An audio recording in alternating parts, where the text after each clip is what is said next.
মা আমেনা ডাক দিয়া বলে, সন্তান যখন জন্মগ্রহণ হলো, হঠাৎ করে গায়েবী আওয়াজ, গয়্যিব হাযা তিফ, এই বাচ্চাকে অদৃশ্য করে ফেলো। মা আমেনা বলে, আমি ভয় পেয়ে গেলাম, বাচ্চাকে অদৃশ্য করবে মানে কি?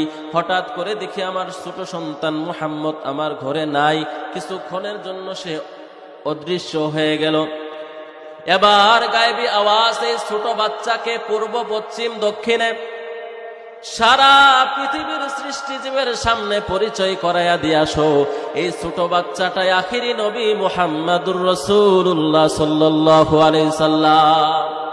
আরবের একটি নিয়ম ছিল, সন্তান যদি রাত্রে জন্মগ্রহণ করত তাহলে সকালবেলা সূর্যোদয়ের পরে মসজিদে নববীর পাশে বাইতুল্লাহর পাশে গিয়ে এই সন্তানকে রাখা হতো, পরিচয় করিয়া দেওয়া হতো। দাদা আব্দুল মুত্তালিব শিশু নবী মায়ার নবীকে সূর্য উদিত হওয়ার সঙ্গে সঙ্গে নিয়ে যায়। বাইতুল্লাহর পাশে রাখা মাত্রই বাইতুল্লাহর চতুর্পাশের আশেপাশের বালুকনা থেকে আওয়াজ আসে, আসসালামু আলাইকা ইয়া রাসূলুল্লাহ। বলেন আল্লাহু আকবার।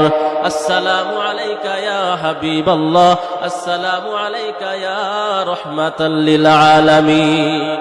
ও মুসলমান, সেই নবীর উম্মত আল্লাহ তাআলা বানাইছেন, নবীর ইতাআত করতে হবে, নবীর সুন্নত মানতে হবে, নবীর মুহাব্বত করতে হবে।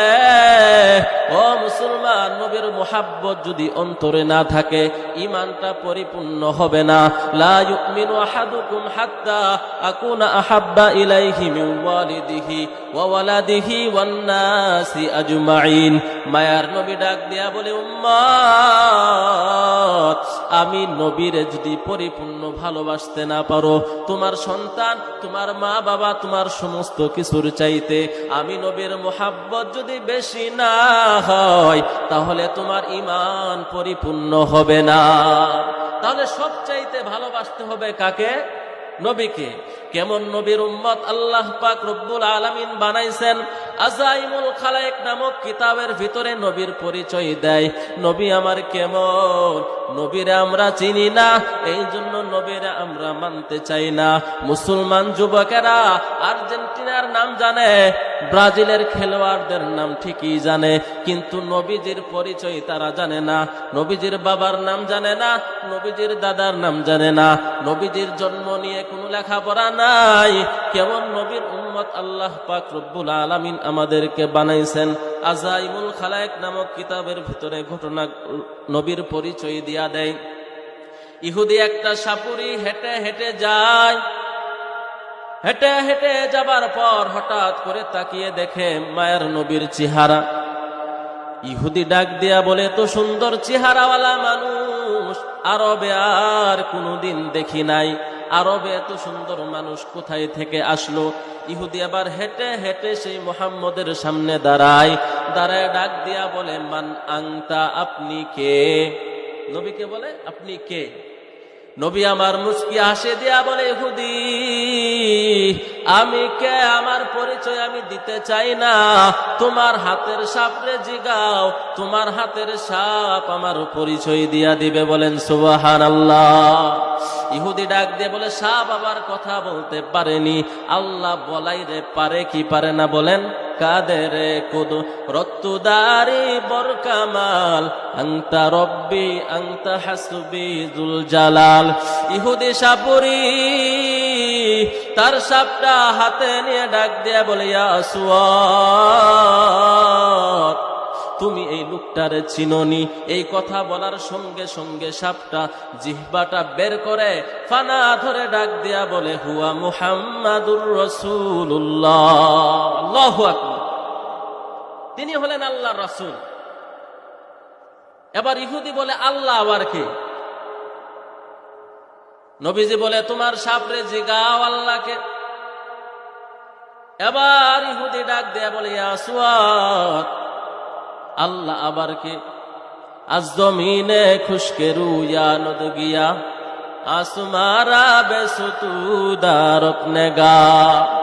সাপটা ফানা ধরে জিহ্বাটা বের করে ডাক দিয়া বলে, হে আমার ইহুদি মালিক, তুমি আল্লাহরেও চিনো না? যেই জমিনে দাঁড়ায় আছো, এই শুকনা জমিন থেকে যিনি ঘাস উৎপন্ন করেন, এই শুকনা জমিন থেকে যিনি গাছ উৎপন্ন করেন, আর আসমানের দিকে তাকায় দেখো, জমিনের উপরে আসমান খুঁটি বিহীন যিনি ঝুলায় রাখছেন তিনি হলেন আল্লাহ। ইহুদি সাথে সাথে কালেমা পড়ে মুসলমান হয়ে যায়। বলেন সুবহানাল্লাহ। একটু জিকির করেন, লা ইলাহা ইল্লাল্লাহ, লা ইলাহা ইল্লাল্লাহ, আল্লাহ আল্লাহ আল্লাহ আল্লাহ আল্লাহ আল্লাহ আল্লাহ আল্লাহ। এই আল্লাহ আল্লাহ জিকির করার একটা আমল আছে, বলবো কি? মিস্টার লেনিন কমিউনিস্ট মতবাদের প্রতিষ্ঠাতা, তার থিওরি হচ্ছে আল্লাহ বলতে কিছু নাই। বলেন নাউজুবিল্লাহ। অনেক ভক্ত তার, সারা জীবন বলেছে আল্লাহ বলতে কিছু নাই, কিন্তু বৃদ্ধ বয়সে সে জিকির করে আল্লাহ আল্লাহ আল্লাহ। এখন ভক্তরা বলতেছে, হুজুরের মনে হয়, সাহেবের মনে হয় মাথা নষ্ট হয়েছে, সারা জীবন আল্লাহর বিরোধিতা করলো, আর শেষ বয়সে এসে বলতেছে আল্লাহ আল্লাহ জিকির করে।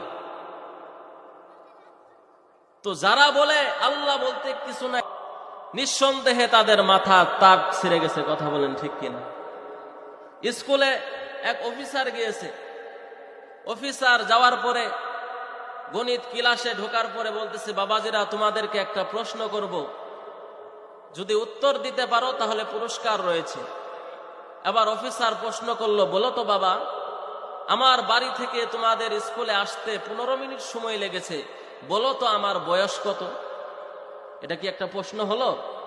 তার ছেড়ে প্রশ্ন হলো না? স্কুলের 1 নাম্বার ছাত্র ফেল, 2 নাম্বার 3 নাম্বার ছাত্রর মাথা হ্যাং। স্কুলে কিছু দুষ্ট ছাত্র থাকে কিনা বলেন? পিছন থেকে এক দুষ্ট ছাত্র এসে ব্ল্যাকবোর্ডে দাগাইতেছে। অফিসার বলে, এই কি করো? তো স্যার আপনার বয়স বের করতেছি। এবার দাগায়া বলতেছে, স্যার আপনার বয়স 40। আসলেই 40, মিলে গেছে। এবার অফিসার আশ্চর্য হয়ে গেল, 40 তুমি কিভাবে বললে, কোন সূত্রে বললে, একটু বলো তো দেখি। স্যার সূত্র এটা যোগ বিয়োগ ভাগের কোনো সূত্র না। স্যার বাড়িতে আমার একটা ভাই আছে, আমার ভাইয়ের বয়স হচ্ছে 20। স্যার দুঃখের বিষয় আমার ভাইটা হচ্ছে আধা পাগল, আপনি ফুল পাগল, এই জন্য আপনার বয়স 40। তো যারা বলে আল্লাহ বলতে কিছু নাই, নিঃসন্দেহে তাদের মাথার তার ছেড়ে গেছে। আবার ভক্তরা বলে আপনি আল্লাহ আল্লাহ জিকির করেন, কারণটা কি? মিস্টার লেনিন ডাক দিয়া বলে, হে আমার ভক্তরা, আমি কেন জানি না, আল্লাহ আল্লাহ জিকির করলে আমার অন্তরে মজা পাইতে থাকি। সুবহানাল্লাহ সুবহানাল্লাহ। বাড়ির যা বললেন, কাল 10 তারিখে প্রোগ্রাম, সেখানে